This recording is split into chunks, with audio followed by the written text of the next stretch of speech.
Драги гледачи, ова утро се наоѓаме во дворот на основното училиште Кире Гавриловски во Прилепа. Наш соговорник е одделенскиот наставник Гоце Бумбаровски од овој град, кој што воедно и член на Slow Food Македонија. Со господин Бумбаровски ќе поразговараме околу една навистина благородна идеја која што во моментов е во тек на спроведување, но и во тек на надградување во Македонија, а тоа е воведување на предметот училишни градини во школите. Докаде е целата оваа реализација која што пред 10 години за прв пат започна во Македонија, поточно пред 11 години во основното училиште Лазар Танев во Скопје, а потоа се имплементираше и во 10 други училишта низ целата држава. Господине Бумбаровски, добро утро и добре дојдовте во ова интервју. Еве, докаде е целата реализација на оваа навистина благородна идеја која што како Slow Food Македонија ја имате? Добро утро, Дарко. Најпрво ќе започнам со она кое што ние како наставници и како образовен кадар најмногу обрнуваме внимание, а тоа е функционирањето и животот на нашите ученици. Знаеме дека во овие модерни времења се почесто е учениците да стојат пред паметни уреди, да јадат нездрава храна и така натаму. И Slow Food Македонија како една организација која што се грижи за здрава и правишна исхрана и исхрана која што потекнува директно од полињата и донесена на трпезата, се грижиме и најмалите нашите ученици да ја почувствуваат како таа храна расте и како од едно семче станува плод. А се со цел тие да бидат во процесот на тоа растење и на производство на такви плодови.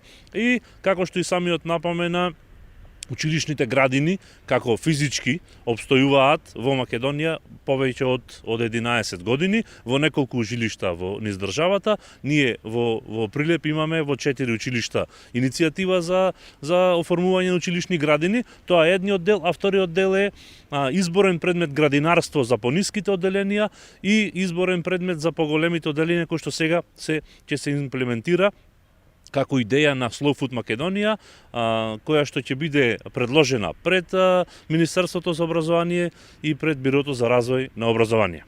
Кои ќе бидат бенефитите за дечињата од предметот градинарство? Како што кажавте, само ќе научат како расте еден плод од семка до засадување, па се до плод кој што може да го конзумираат самите. Најпрво тоа што училишните градини може да бидат на отворено, може да бидат и во рамките на училишните холови, е можност да се дружат настрана од делот од клупите, да формираат тимови, па да ги поврзуваме едно растение со едно дете и да едноставно детето да си се грижи за едно растение, па да види дали е успешно или не е успешно и зошто, доколку не е успешно растението, зошто не е успешно, па од тоа да учи и да си ги споредуваат оние сите убави работи кои што ги направиле со своите другарчиња. Тоа е една работа. Втора работа што сето тоа кое што произлегува од училишните градини, имаме неколку убави моменти кои што произлегуваат од самите училишни градини, затоа што тие ќе се дружат, ќе се социализираат, нормално, ќе се извалкаат, и тоа е и целта. Целта е да почувствуваат од каде ни доаѓа храната, а тие да бидат вклучени во самиот процес. И кога од мали нозе учениците ќе почнат да произведуваат во наводници, нели тие ќе бидат сигурно нема да бидат фармери или да бидат на на многу голем дел на производство, но ќе се обидат да влезат во тој процес, ќе си ја сакаат здравата храна и преку учениците ние ќе делуваме во самите домови. Знаете како доаѓа? Кога ученикот го пуштаме на одмор, кога оди на одмор, најпрво нешто што доаѓа за да јади е нездравата храна. Сега наша цел е на ученикот да му ја представиме здравата исхрана и со тоа да израстиме здрави поколенија. Како што кажавте, учениците се повеќе се навикнуваат на таа брза и нездрава исхрана, а ова е начин да се вратат кон здравиот начин на исхрана, но и кон тоа да сами почувствуваат како се произведува храната, која што е една од најважните општествени гранки, и овој предмет се повеќе го има во училиштата во регионот, но и во европските држави. Па сметајте дека ова не е за прв пат кај нас, ова функционира неколку години низ европските држави и верувам дека кога сите би седнале и да истражуваме, ќе видиме полно дечиња кои што со чизмички се влезени во тие училишни градини, креираат, творат. И ова не е само за учениците, ова е и за колегите, за наставниците кои што ќе си најдат едно интересно катче каде што ќе си имаат еден кафе муавет, па и ќе продолжат понатаму, дури и во летниот период пак и стручната служба, дури и во летниот период и помошниот персонал ќе биде вклучен, така да ова училишна градина ќе биде едно прекрасно место за дружење на сите од училиштата. И оваа иницијатива, докаде е во незината имплементација? Рековте дека веќе остваривте контакти со МОН. Каков е интересот и на учениците пред се, на родителите, на наставниците, но и најважно на институциите кои што треба да го спроведат проектот? Интересно е да се напомене дека имплементацијата на изборните предмети не мора да е секогаш врзана со училишна градина.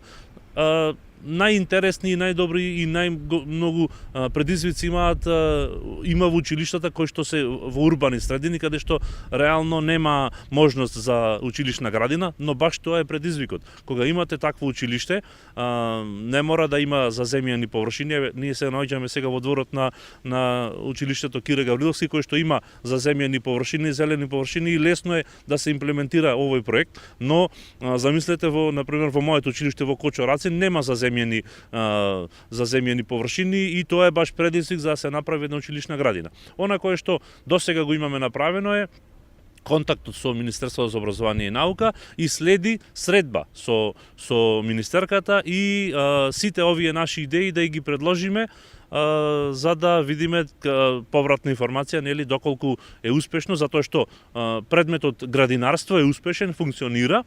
И како што напоменав, не мора училиштето да има училишна градина за да го спроведе овој предмет градинарство, но убаво е да има, нели, за да биде една цела слика онака како што изгледа. Дали има шанса исто да се спроведе од наредната учебна 2025 година?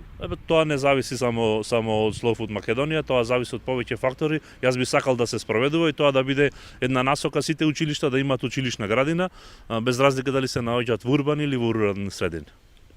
Бумбаровски, ви благодарам за разговорот. Се надевам дека набрзо, односно барем идната година ќе се имплементира целата оваа идеја. Драги гледачи, ова беше запознавање со целата иницијатива на Slow Food Македонија. Повторно, навистина на благородна иницијатива која што ќе има огромен бенефит како за дечињата, за наставниот кадар, но и за целото општество, односно младите да научат како е да се произведува храна.